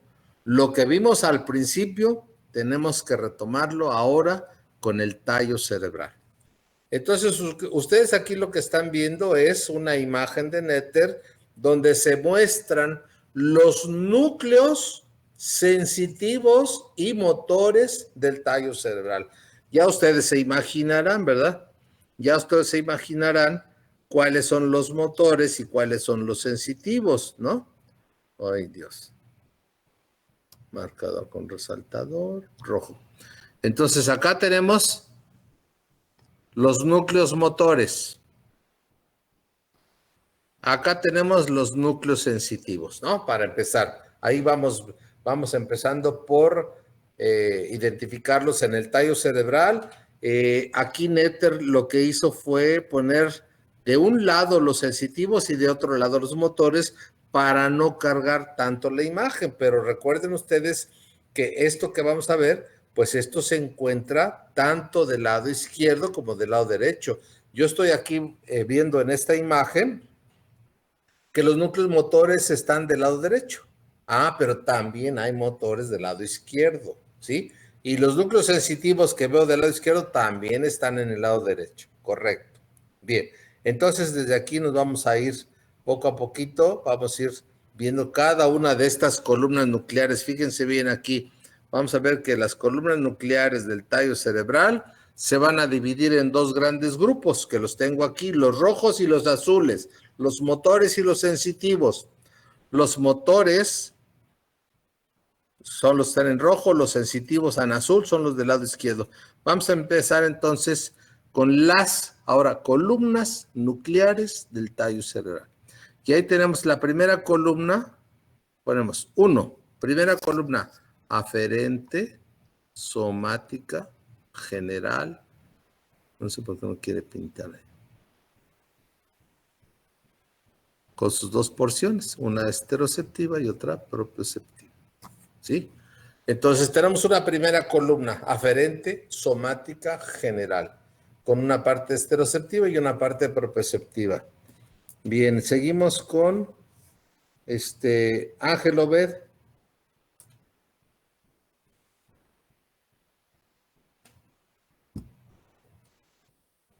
Ángel, no te escucho, pero tampoco leo. Muy bien, ya, ahí está, ya se reportó Ángel.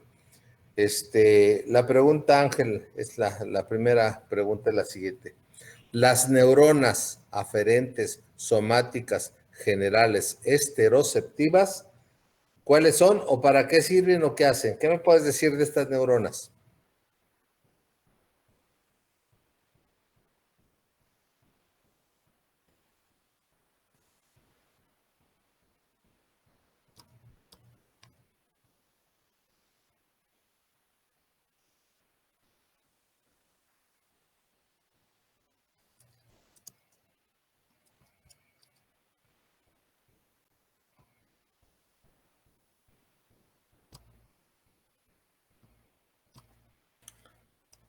No, Ángel. Estamos esperando tu respuesta, Ángel. Son las que llevan información como el dolor, temperatura, tacto, exacto.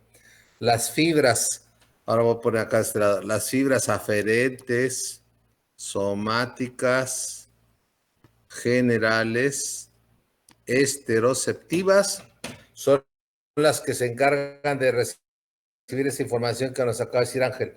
Dolor, temperatura, tacto y presión. Así es que aquí en el tallo cerebral hay unos núcleos, ahora no neuronas, hay unos núcleos que reciben esta información, ¿sí?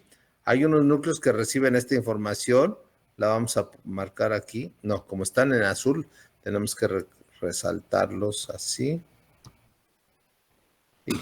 Bien, entonces vean ustedes acá. Aquí tengo, voy a marcar ahora esta. Si se fijan ustedes, es una columna nuclear larga que va desde el mesencéfalo,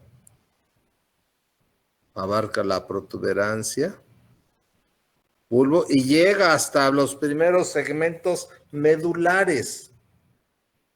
Esta columna que acabamos de poner ahí es la columna aferente, somática, general. La parte esteroceptiva es esto, que es el núcleo principal del quinto y núcleo del haz espinal también del quinto, ¿sí? Entonces, la columna aferente somática general está formada por los núcleos principal y del haz espinal del quinto. ¿Qué va a recibir esta columna? Pues lo que nos acaba de decir Ángel, va a recibir dolor, temperatura, tacto y presión. Ahora bien, la pregunta es, esa información que va a recibir, ¿de dónde la recibe? Tú mismo, Ángel, a ver si me puedes decir. ¿De dónde va a recibir esta información?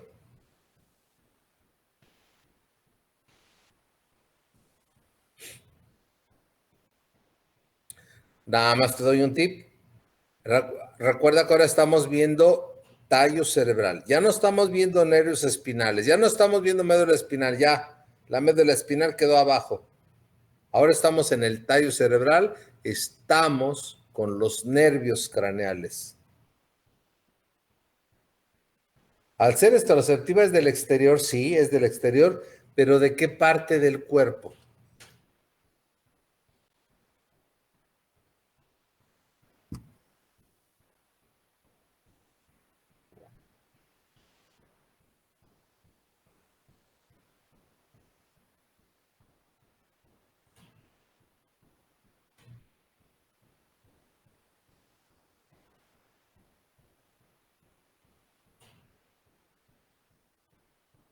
Sí, de la piel, pero ¿de qué parte del cuerpo? Vuelvo a insistir, de la piel, sí, correcto. ¿De qué parte del cuerpo? De la cara, claro, Ángel, muy bien, gracias, ¿sí? Porque ahora estamos hablando de los nervios craneales, entonces esta columna nuclear va a recibir la información de dolor, temperatura, tacto y presión. Son fibras esteroceptivas, acuérdense. ¿A dónde va a llegar esta información? A los núcleos principal y del haz espinal del quinto. Ahí va a llegar la información procedente de la piel de la cara. Bien, vamos a borrar esto y vamos ahora a explicar otro detalle aquí.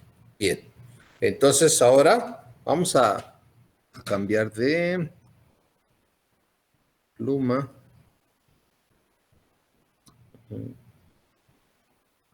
Bien, entonces vamos a poner aquí. Ya ustedes vieron que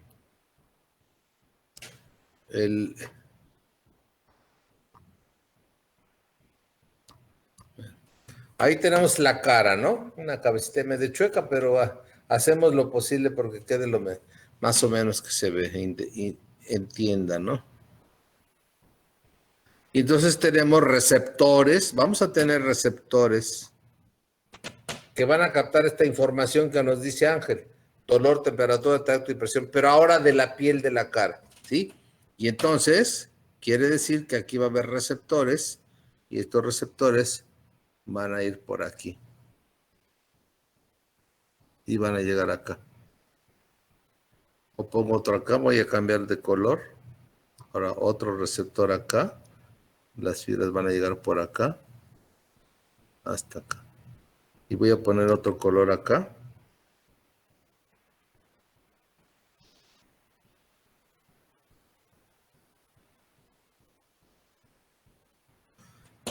Entonces estamos viendo que los receptores van a estar en la piel de la cara y en las mucosas. Y en las mucosas, ¿sí? Mucosa conjuntival, mucosa nasal, mucosa labial, mucosa gingival, mucosa lingual. Porque también en esas regiones, no solo la piel, fíjense bien, no solo la piel, también en las mucosas vamos a tener sensibilidad general. Vamos a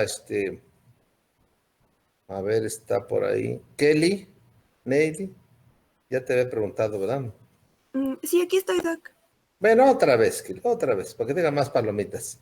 Kelly, ¿qué se siente en la mucosa conjuntival? ¿Alguna vez te has puesto gotas en los ojos? Sí, arde, ¿no? Como que... Arde, perfecto, muy bien. ¿Y si te cae una basurita en el ojo, la sientes? Sí, irrita. Ah, exacto. ¿Y si te vas en la bicicleta y de repente te entra un mosquito en el ojo, lo sientes? Sí, pues molesta, ¿no? Cualquier cosa. Claro, claro. Y en la lengua puedes sentir, ¿qué recoge tu lengua de sensibilidad general? La lengua, ¿qué recoge? Ahora, ¿Cómo? lo que es la temperatura, pues que sabemos qué cosas están calientes. Claro. O está muy caliente los frijoles o está muy fría el agua. ¿Qué más? Pues tiene tacto, porque pues sabemos la textura de los alimentos. Exacto. La lengua tiene receptores de tacto, porque podemos sentir la textura de los alimentos. Podemos percibir una piedrita cuando se fue en los frijoles o en las lentejas. Podemos sentir la espina del pescado cuando estamos comiendo, etc. Así es que, repito, la mucosa conjuntival, la mucosa nasal, la mucosa de la boca, que es, fíjense, mucosa del paladar, mucosa gingival de las encías, mucosa labial, mucosa lingual. En todo eso hay receptores que van a captar información general. ¿Y qué nervio la va a recoger, Kelly? El trigémino. ¿Y qué señalé ahí, Kelly? Las ramas, lo que es el olfatorio, el malar y el mandibular. ¿Sí? Kelly, ahora sí me estás fallando, hija. El oftálmico, perdón. A ver, 5-1. 5-1, oftálmico. Perfecto. 5-2. Es maxilar, Perfecto. 5-3. mandibular. Muy bien, Kelly, muy bien, muchas gracias. Este es el ganglio de Gasser y este es el trigémino, que vemos ahí su origen aparente en la cara lateral de la protuberancia. Y la información que se genera, fíjense bien, la información que se genera en la piel de la cara y en las mucosas, toda esa información, casi toda la va a recoger el nervio trigémino. Ahí estamos viendo el trigémino y la información, ¿a dónde va a llegar? Al núcleo principal, pero también va a bajar y va a llegar al núcleo del haz espinal del quinto. Voy a poner por acá, hagan de cuenta que este es el núcleo principal y este es el núcleo del haz espinal, así. Y entonces las fibras sensitivas que estamos representando aquí, estas fibras sensitivas, acá está esto es el ganglio de Gasser, esta información llega al núcleo principal y hace sinapsis, pero otras fibras bajan y hacen sinapsis más abajo. Voy a poner otra de otro color para que la vayan viendo. Otra fibra igual que llega aquí, forma parte del trigémino, ahí está el ganglio de Gasser, llega, da información al principal y luego baja a otros segmentos. Y entonces vamos a poner otra más todavía. Otra neurona, ese sigue siendo el ganglio de Gasser, de información llegando al núcleo principal, luego baja, ¿sí? Baja hasta acá, baja hasta acá. Ya tenemos entonces acá, este es el núcleo principal del trigémino, núcleo. Y estas fibras que descienden forman el haz, las fibras que bajan forman el haz espinal del quinto. Y conectan con neuronas que están ahí, que forman el núcleo del haz espinal del quinto. Bueno, ahora vamos a borrar todo esto para seguir.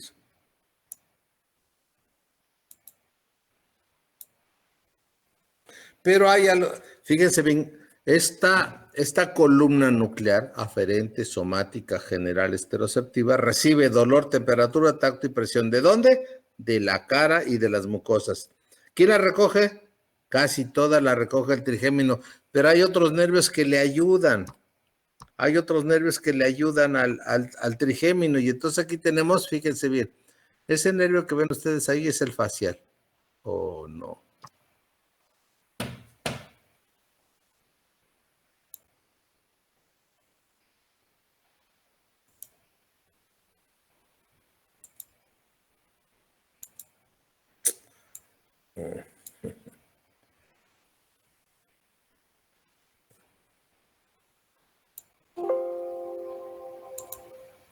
Se me cerró, espérame. Ahorita es que se me abrió la otra presentación.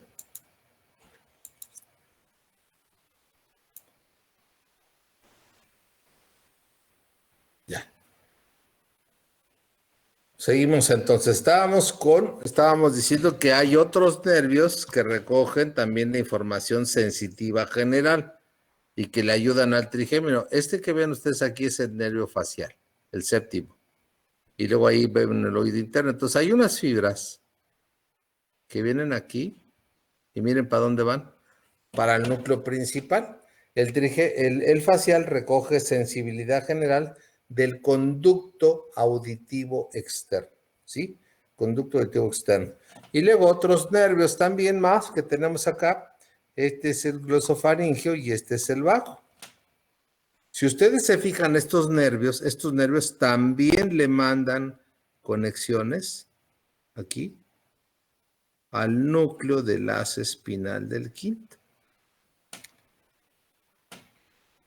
El facial, decía yo, recoge la sensibilidad general del conducto auditivo externo y el glosofaringeo y el vago recogen sensibilidad general de la faringe y laringe. Y como es sensibilidad general, ¿a quién la tienen que llevar? Al núcleo principal y núcleo del haz espinal del quinto. Bien, seguimos ahora. Hay otra parte de esta columna que está aquí arriba.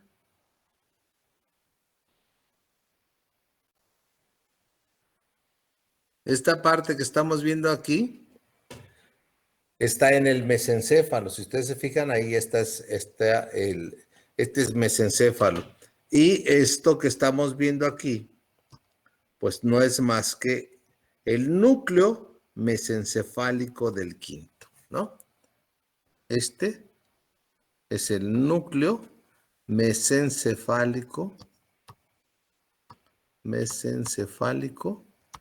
del quinto. ¿Qué recoge este núcleo? La información aferente, somática, general, propioceptiva. Bueno, pues ahora la pregunta es, ¿cuál es esa información? A ver, seguimos con Andrea Jacaranda.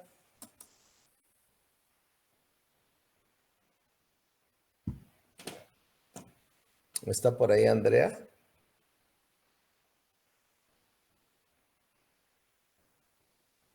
Ah, gracias, Andrea.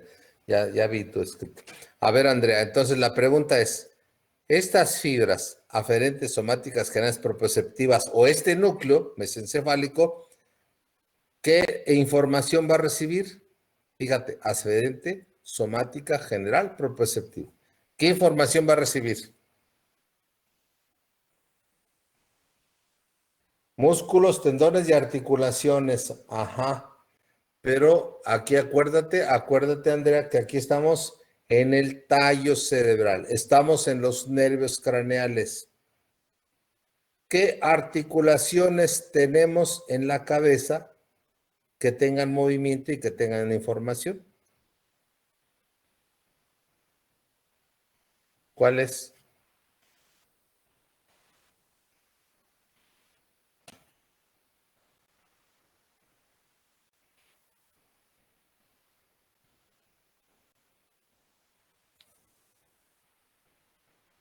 La de la mandíbula, exacto. Esa es la articulación temporomandibular. Es la única articulación con movimiento, es la única articulación que va a mandar información a este núcleo. Pero hay muchos músculos. Andrea, ahora dime cuáles son los grupos musculares que hay en la cabeza.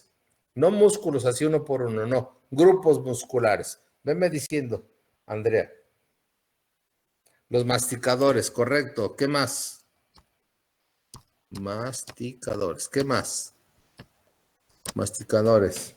Faciales, muy bien. ¿Qué más? ¿Qué más, hija? Masticadores, faciales.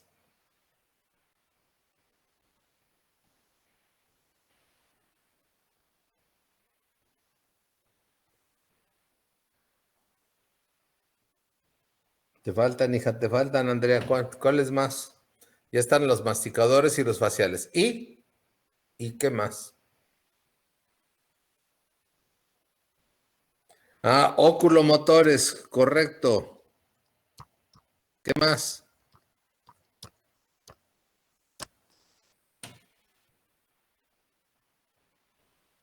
Ya casi, Andrea, ya casi. ¿Cuáles otros?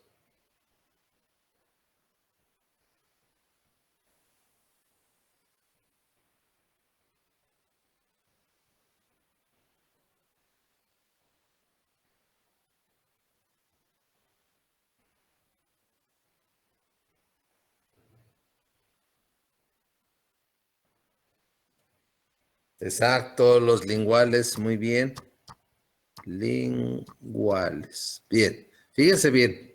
¿Cuántos grupos musculares hay en la cabeza? Más los que están en la cabeza, pero están por dentro o internos, como serían los músculos de la faringe y de la laringe, ¿no? Entonces, todos estos músculos, bueno, vamos a borrar aquí. Todos los músculos, y eso ya lo vimos al principio, todos los músculos, si pongo aquí una fibra muscular, cualquier músculo somático o estriado, los músculos se caracterizan por tener receptores musculares, ¿verdad? Hay receptores musculares de los que salen precisamente fibras aferentes, somáticas, generales, propioceptivas, que tienen que informar al sistema nervioso central cómo se encuentra el músculo, ¿no? Ahí están los usos musculares en los músculos estriados y esta información pues tiene que llegar. ¿A dónde va a llegar? Pues precisamente va a llegar a este núcleo, que es el núcleo mesencefálico del quinto. Bueno, tengo las 12:30, no, 1:35, perdón. ¿Sí estoy bien? Sí.